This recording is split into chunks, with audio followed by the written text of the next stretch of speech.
Hello and welcome to my YouTube channel English Time with me. Today we are going to learn about certain idioms. As you can see there, we'll discuss some idioms, very beautiful, very interesting, and which are used in day-to-day life. Okay, we'll discuss some idioms, their meanings, and how they are used in a sentence. Sometimes it becomes a challenge. एक challenge बनती है कि how to use idioms in your own sentences. Okay, this is an art. This is a skill, how to use idioms in your sentences, and we must learn this art. We must learn this skill, how to use idioms in one's own sentences. Okay, so there are certain idioms. The very first one is, it is gift of the gab. Gift of the gab. G-A-B. Gift of the gab. Now, what do we mean by the gift of the gab? क्या मतलब है इसका? The gift of the gab. तो यहां पर मैंने meaning लिखा है इनका कि gift of the gab का मतलब क्या है? It means the ability to speak plentifully and impressively. ऐसी ability, ठीक है, जो एक ऐसी एबिलिटी जिससे आप काफी ज्यादा और काफी मुअस्सर, काफी अच्छे अंदाज से बोलते हैं. ठीक है, इट इज दिस. तो हमने इसको सेंटेंस में यूज किया है, गिफ्ट ऑफ द गैब को. The speaker is blessed with the gift of the गैब. ठीक है, the speaker is blessed with the gift of the गैब. ठीक है, एक स्पीकर है, एक स्पीकर स्पीच कर रहा है, तो बहुत अच्छी स्पीच कर रहा है. ही स्पीकिंग प्लेंटिफुली, बहुत ज्यादा बातें कर रहा है, बातें सुना रहा है, और इम्प्रेसिवली, बहुत अच्छे से बात कर रहा है. तो we can say the speaker is blessed with the gift of the gab, जो कि सबके पास नहीं होता है. द गिफ्ट ऑफ द गैब एक ऐसी एबिलिटी है, ये हर किसी के पास नहीं होती. हर कोई इम्प्रेसिवली और प्लेंटिफुली नहीं बोल सकता है. Okay, you have to train. You have to be, either you have to be, you have to have the gift from the God. अगर आप naturally ऐसे हैं, या फिर you have to train yourself very much to acquire this skill. Okay, so the gift of the gab, this is an ability, ऐसी ability जिससे आप plentifully and impressively बहुत अच्छे तरीके से बोल सकते हैं. Okay, moving to the next one, it is French leave. बहुत इंटरेस्टिंग है, French leave. What do you mean by French leave? French leave means absence from duty without taking proper leave. आप जॉब करते हैं कहीं पर, तो आप absent रहते हैं, कोई लीव, प्रॉपर लीव के लिए कोई एप्लीकेशन, कोई अप्लाई, कोई परमिशन नहीं लेते हैं, और आप अपनी ड्यूटी से एब्सेंट रहते हैं. ठीक है, विदाउट प्रॉपर लीव, कोई लीव आपने नहीं रखी है. तो हम कह सकते हैं, हमने इसको सेंटेंस में यूज किया है फ्रेंच लीव को. He went on French leave for 2 days. वो 2 दिन के लिए फ्रेंच लीव पर गया है.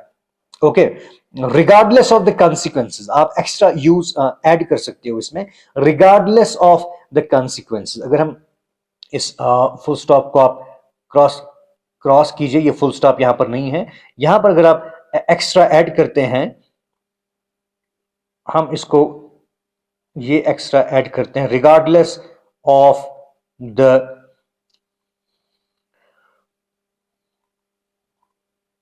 consequences. ओके, कि इसके रिजल्ट, इसके consequences क्या होंगे, इसकी परवाह किए बगैर वो फ्रेंच लीव पर गया. अब यहां पर ये चीज याद रखिए कि आपने सेंटेंस ऐसे बनाना है कि उस सेंटेंस से पता चलना चाहिए पढ़ने वाले को कि क्या ये सचमुच में इसका मीनिंग जानता है. अगर आप सिर्फ इतना लिखेंगे, सपोज एग्जाम में ये आपको आता है कहीं पर, फ्रेंच लीव, इस पर एक सेंटेंस बनाइए, ये इडियम है, इस पर एक सेंटेंस बनाइए, और आप लिखते हैं I went on French leave, मैं एक फ्रेंच लीव पर गया. ठीक है, तो फ्रेंच लीव पर गया, मैं मेडिकल लीव पर गया, मैं कैजुअल लीव पर गया. ठीक है, तो यहां से क्लियर नहीं होता है I went on French leave. नहीं, फ्रेंच लीव एक ऐसी लीव है जो without permission, without proper leave, कि आप अपनी ड्यूटी से एब्सेंट रहते हैं. ठीक है, तो विदाउट प्रॉपर लीव जब आप ड्यूटी से एब्सेंट रहते हैं, it is not a normal thing, एक नॉर्मल चीज नहीं है. ठीक है, इसमें आपको पनिश किया जा सकता है, इसमें आपको क्वेश्चन किया जा सकता है. ओके, इसमें कंसिक्वेंसेस जो हैं वो बहुत बुरे हो सकते हैं। ठीक है, तो आपने इस तरह से सेंटेंस लिखना है कि यहां से पता चलना चाहिए कि फ्रेंच लीव कोई अच्छी लीव नहीं है। ठीक है, फ्रेंच लीव लेने से आपको प्रॉब्लम हो सकती है। ठीक है, तो हमने क्या किया, हमने लिखा he went on French leave for 2 day, वो 2 दिन के लिए फ्रेंच लीव पर गया। फिर मैंने ऐड किया यहां पर क्योंकि ये कमी मुझे दिखी इसमें, मैंने ऐड किया regardless of the consequences. Consequences, इसके रिजल्ट्स की परवाह किए बगैर, फिक्र किए बगैर वो फ्रेंच लीव पर चला गया। जब हमने ये इसको ऐड किया regardless of the consequences, it means कि इसके कंसिक्वेंसेस शायद बहुत बुरे हो सकते हैं। और बुरे कंसिक्वेंसेस किस चीज के हो सकते हैं? जो चीज अपने आप में बुरी हो, जो चीज अपने आप में नेगेटिव हो, अच्छी ना हो। तो इट मींस ये जो फ्रेज हमने ऐड किया रिगार्डलेस ऑफ द कंसिक्वेंसेस, इससे पता चलता है कि फ्रेंच लीव जो है कोई आम लीव नहीं है, कोई अच्छी चीज नहीं है। It is a kind of offense, offense समझ सकते हैं। Okay, then third one, a fish out of water. A fish out of water, तो थोड़ा बहुत मतलब शायद आप इससे जान गए होंगे। A fish of out of water, एक फिश, उसको जब पानी से बाहर निकाला जाता है वो नहीं रह सकती है। ठीक है, पानी के बाहर जो सराउंडिंग्स होती है, जो एटमॉस्फेयर होता है, वो उसमें नहीं रह सकती है। ठीक है, she feels very uncomfortable out of the water, वो फड़फड़ाती है। तो इसका मीनिंग क्या है? अ फिश आउट ऑफ वाटर, इसका मीनिंग है इन अनकंफर्टेबल सराउंडिंग्स, इन अनकंफर्टेबल अनकंजीनियल सराउंडिंग्स। अनकंफर्टेबल सराउंडिंग्स में जब आप होते हैं, उस सिचुएशन को आप डिस्क्राइब करने के लिए ये इडियम यूज कर सकते हैं, अ फिश आउट ऑफ वाटर। तो हमने सेंटेंस लिखा है, a new student in the school feels like a fish out of water. हमने लिखा है एक नया स्टूडेंट जब स्कूल में आता है, he feels like a fish out of water. Mostly ऐसा होता है, वो डिफरेंट सराउंडिंग्स होती हैं, अनकंफर्टेबल सा उसको अगर महसूस होता है स्कूल में, हम क्या कहेंगे? A new student in the school feels like a fish out of water. एक नए स्टूडेंट को स्कूल में कैसा फील हो रहा है? Like a fish out of water. ठीक है, इन इट मींस वो कैसा फील कर रहा है?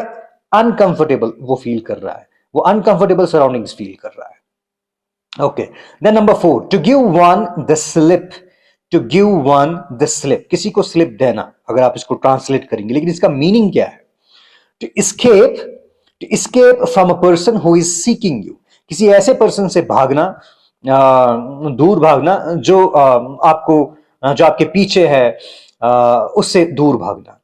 ओके, इसी को कहते हैं to give one the slip. ये जो कभी कभी इडियम में वन लिखा होता है बीच में, to give one the slip, to give one that, to give one, इस वन की जगह आप कोई भी फिर इस्तेमाल कर सकते हैं, कोई प्रोनाउन, किसी भी पर्सन का कोई भी नाउन इस्तेमाल आप कर सकते हैं। जैसे मैंने यहां पर लिखा है, the thief gave the policeman the slip and rain away. And rain away, जो थीव या चोर जो था, he gave the policeman the slip and ran away. The thief gave the policeman the slip, which means जो thief जो था, he escaped, वो भागा किससे? From policeman। ठीक है, क्योंकि उसके पीछे था, वो उससे भागा। ठीक है, वो उसको छोड़ के भागा and ran away, भाग गया। तो मैंने क्या लिखा यहां पर? यहां था to give one the slip, हमने लिखा the thief gave one की जगह policeman। अब जिसको चकमा देकर भागा है, जिससे भागा है, उसका नाम आप यहां पर लिख सकते हैं इस वन की जगह। The thief gave the policeman, या आप सपोज सन फादर से भागा है, the son gave the father, यहां पर आप फादर लिखेंगे, the son gave the father the slip and ran away. ठीक है, इस तरह से आप लिख सकते हैं। So to give one the slip means to escape from a person. Number 5, to give the cold shoulder. To give the cold shoulder, अगर आप इसको ऐसे ट्रांसलेट करोगे, इसका मीनिंग क्या निकलता है? किसी को अपना ठंडा बाजू, ठंडा कांधा देना। No, it is not like that. Idiom की यही खासियत होती है कि it is very different in meaning. To give the cold shoulder means to treat coldly and formally, किसी को कोल्डली एंड फॉर्मली ट्रीट करना, अच्छे से ट्रीट नहीं करना। ठीक है, तो हमने सेंटेंस लिखा है, he invited me but he gave me the cold shoulder at his home. उसने मुझे इनवाइट किया था घर पर, लेकिन he gave me the cold shoulder at his home. लेकिन उसका जो रवैया था, उसका जो बिहेवियर था, it was very cold, it was very formal, it was अच्छा नहीं था। ऐसा नहीं लग रहा था कि इस बंदे के दिल में मेरे लिए मोहब्बत है, कोई अच्छे से ट्रीट किया। ठीक है, ऐसा नहीं था। So he invited me, but he gave me the cold shoulder at his home. उसने मुझे इनवाइट किया, लेकिन उसने घर पर अच्छे से बिहेव नहीं किया, या उसने बड़े फॉर्मली लिया, बड़े कोल्डली बिहेव किया. ठीक. Then the sixth one, fair and square. Again काफी अच्छा, काफी खूबसूरत इडियम है. Fair and square means honest और जस्ट. ऑनेस्ट, ठीक है, ईमानदार, जस्ट, इंसाफ पसंद. हमने लिखा try to be fair and square. अगर हम इतना ही लिखेंगे तो मीनिंग शायद क्लियर नहीं होगा. Try to be fair and square if you want to prosper. अगर आप प्रॉस्पर करना चाहते हैं, ठीक है, अगर आप खुशहाल बनना चाहते हैं, try to be fair and square. ठीक है, फेयर एंड स्क्वायर, ऑनेस्ट बने, जस्ट बने. ठीक है. It was all about these six idioms. 6 idioms हमने डिस्कस किए. They were very beautiful. इनको आपने डिस्कस किया कि इनको हम यूज भी कैसे कर सकते हैं सेंटेंसेस में. इससे आपकी लैंग्वेज में एक चार्म पैदा होता है. So one must learn the idioms. Thank you very much.